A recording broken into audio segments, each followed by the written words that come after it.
Although war is horrible, he is addicted to it. There is nothing like the adrenaline rush of a life or death fight, and nothing can replicate it. The success he has experienced in combat defines him and places him in a brotherhood where he is always welcome and understood. Because he loves you, dying for you is easy. Staying alive for you is the difficult part. This may be even more difficult if he feels unwanted or unneeded, as rescuing is what he does best. When ambushed, a Marine is trained to face the enemy and gain fire superiority to overwhelm the enemy by any means.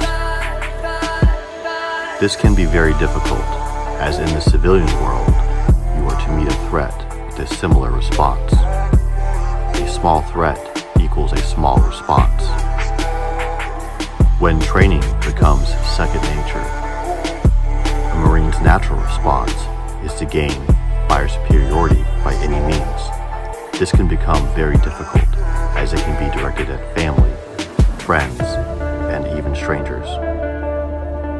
Attachments can become difficult because we have learned that the people we love are more often than not killed. Our children are the only exception to this. He may be a killer, as are his friends.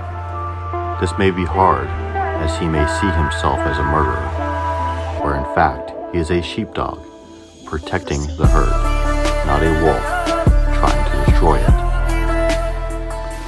Your Marine may experience profound guilt, shame, and even self-hatred. He may view himself as a monster for having killed so much and having gotten used to that feeling.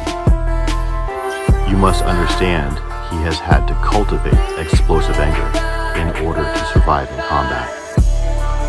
He may have only been 18 or 19 years old the first time he had to make a life or death decision for somebody else. At first, he may feel like he is the only one that understands how he feels.